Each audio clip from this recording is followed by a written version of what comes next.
Buenos días. Nos quedamos prácticamente hasta última hora de la grabación de Palestina por siempre para poder llevarles a ustedes las últimas noticias y el análisis desde aquí, desde Palestina. Lo cierto es que es una semana bastante triste para el periodismo nuevamente. Israel ha asesinado a la periodista Amal Khalil del periódico libanés Al-Akhbar. No es la primera periodista, ya hemos comentado en otras ocasiones. Se ha denunciado que Israel ataca directamente a periodistas. Ella también había señalado de que había sido amenazada por parte de un número de WhatsApp israelí. Y es más o menos un poco la misma forma de operar. Se amenaza, se ataca. En el caso de Amal Khalil, su vehículo fue atacado por un dron. Corrió ella junto a una colega fotógrafo a refugiarse a una casa de los alrededores. Esa casa fue atacada por el ejército israelí y cuando las ambulancias intentaron llegar hacia la casa para poder rescatarla, las ambulancias fueron atacadas y no se les permitió llegar. Y cuando llegaron, al final, ya era bastante tarde y Amal Khalil había muerto. Shireen Abu Akleh es un nombre, pero ya han sido cientos desde Shireen Abu Akleh.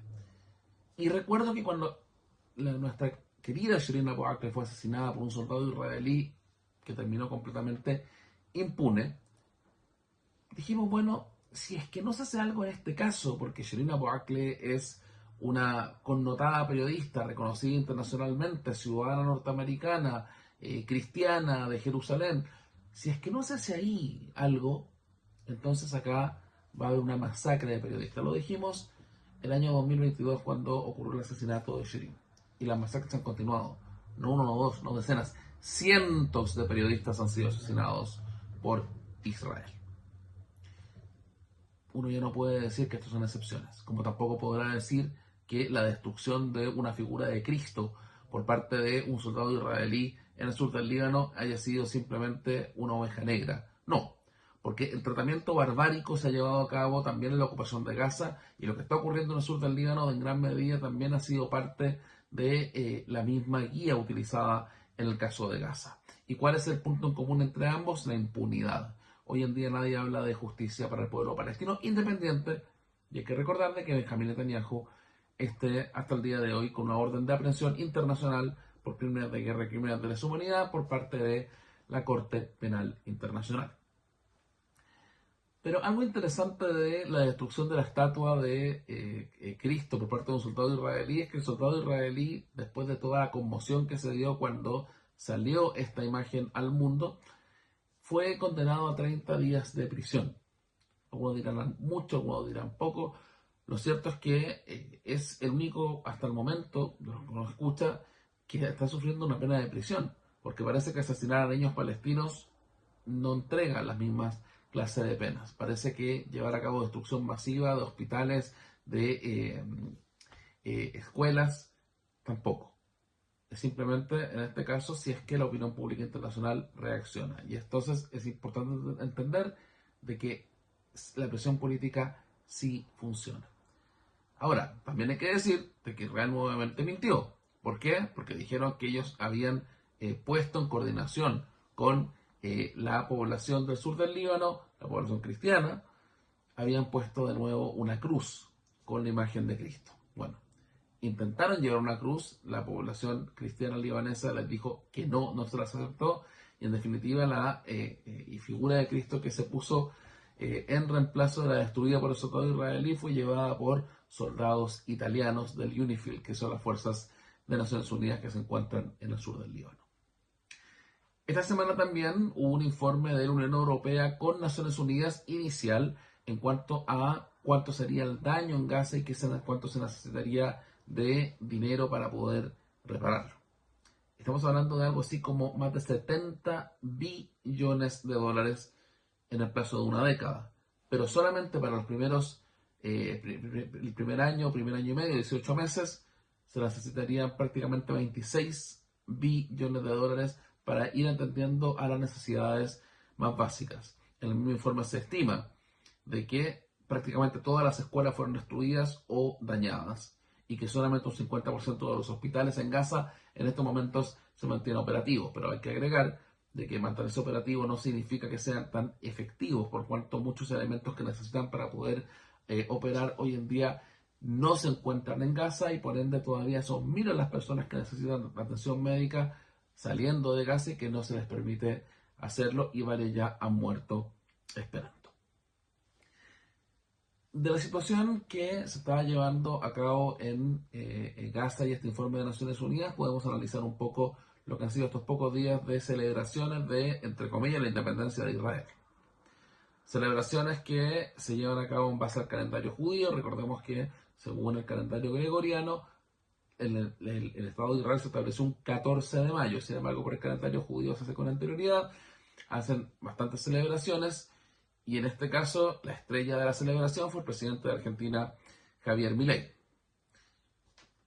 Javier Milei, que se veía bastante emocionado abrazando a Benjamín Netanyahu, primer ministro israelí, fue una persona que pudo levantar la antorcha con la cual, una de las dos antorchas con las cuales ellos celebran en esta celebración oficial. Simplemente lo que demuestra Javier Milei no solamente es que, digamos, la vergüenza que le dio a millones de argentinos que se abrazase de tal forma con un criminal de guerra como Benjamín Netanyahu, sino que también es el hecho de que un país que tanto necesita del derecho internacional hoy en día simplemente le esté dando bofetadas al mismo. Pero no solamente eso, sigue perdiendo votos el candidato a la Secretaría General de las Naciones Unidas, Rafael Grossi, el candidato argentino. ¿Por qué? Porque no solamente ya había perdido votos por parte del grupo africano debido a que Argentina se negó a condenar la esclavitud, sino que en este caso también están perdiendo votos de los sectores más cercanos a Palestina por este apoyo incondicional que yo diría ya a nivel ideológico del Likud, en el cual se encuentra el presidente argentino Javier Milei. Ahora, la celebración de la independencia de Israel, sin entender lo que eso provocó, también es un insulto para el pueblo palestino. Y ponerle a celebrar la independencia de Israel sin hablar de la Nakba, de la catástrofe del pueblo palestino, es algo realmente, bueno, uno podrá decir impensado, pero sí por lo menos bastante poco respetuoso. Esta semana se marcaron 78 años de la caída de una de las principales ciudades palestinas, la ciudad de Haifa, el puerto del norte, en la zona de Galilea, donde más del 90% de la población fue expulsada, no se le permitió retornar a sus casas. Y es así como durante estos meses, abril, mayo, junio, julio, se marca prácticamente todos los días la caída de alguna aldea o ciudad palestina por parte de las fuerzas sionistas en 1948. Es la Nakba, la catástrofe, un proceso que marcó la limpieza étnica y la anexión de territorio ocupado palestino, y un proceso que, a la luz de los hechos, parece no haber acabado hasta el día de hoy. Uno podría analizar simplemente las políticas del gobierno israelí y entender de que desde 1948 hasta el día de hoy, con muy pocas excepciones, la política no ha cambiado. Lo que sí podría haber cambiado es la intensidad. Pero desde 1948 Israel no reconoce el derecho a la autodeterminación del pueblo palestino. Desde 1948 Israel no respeta el derecho al retorno de los refugiados palestinos. Desde 1948 Israel usufructúa de las propiedades robadas a los refugiados palestinos. Desde 1948 Israel busca cualquier excusa para poder anexionar más territorio palestino. Y es así como hoy, en estos momentos, en Cisjordania ocupada tenemos actividad en decenas de nuevas colonias anunciadas por este gobierno de Benjamín Netanyahu. ¿Hay algo que celebrar? No, no hay nada que celebrar. Sin embargo, este es un año donde muchas cosas se van a ir dictando. Recordemos, como hablamos prácticamente en todos los programas, que este es un año de elecciones en Israel. En octubre habrán elecciones, se esperan. Hasta el momento, a lo mejor habrá alguna sorpresa por ahí.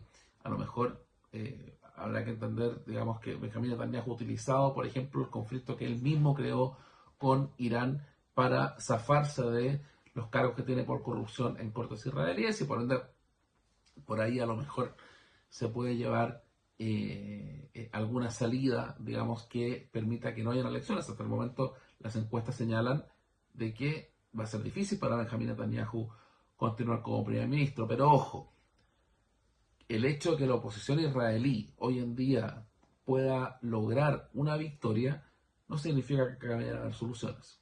Quien sigue la prensa israelí se dará cuenta que los líderes de la oposición israelí, Naftali Bennett y Yair Lapid, por dar simplemente los ejemplos, no son muy distintos a Benjamín Netanyahu cuando se trata de Palestina. Y están bastante molestos. ¿Por qué? Porque Netanyahu habría aceptado el cese al fuego, que ha sido negociado por los Estados Unidos. Ahora se habla de 3 semanas entre el Líbano e Israel, pero también el cese al fuego con Irán. Son horas cruciales en el caso de Irán, y habrá que ver cómo se mantiene todo el resto de la región. Pero lo que sí queda de manifiesto es que Israel continúa desestabilizando esta región a través de su ocupación, a través de continuar con los ataques en Gaza, que llevan decenas de heridos. Esta semana por lo menos 30 palestinos fueron asesinados en Gaza, así como también la falta de una acción cohesionada por parte de la comunidad internacional. De hecho, solamente esta semana la Unión Europea terminó no aprobando una moción presentada por España para simplemente suspender el acuerdo de asociación entre Israel y la Unión Europea. ¿Por qué suspender? Porque el artículo 2 de ese acuerdo de asociación señala claramente que el acuerdo se aplica en base al respeto a los derechos humanos. Y la Unión Europea, o varios gobiernos de la Unión Europea, simplemente cuando es Israel, pretenden generar una excepción. Acá no existe nada que se esté escondiendo. Israel viola sistemáticamente el derecho internacional y los derechos humanos. Ese acuerdo, el tratado de asociación, no debería existir. Sin embargo, Israel sigue siendo tratado por la Unión Europea, que es el principal socio comercial de Israel, como un país prácticamente normal. Y es así como uno puede empezar a entender lo que sucede en Palestina. Es producto de décadas de una cultura de impunidad sin precedentes, y gran parte del mundo occidental es parte de ella. Desde Ramallah, Palestina ocupada, fue un informe para Palestina por siempre de Radio Universidad de Chile, de Javier Aguaída, aquí bastante tarde, aquí en Palestina. Nosotros nos encontraremos la próxima semana, si Dios quiere. Adiós.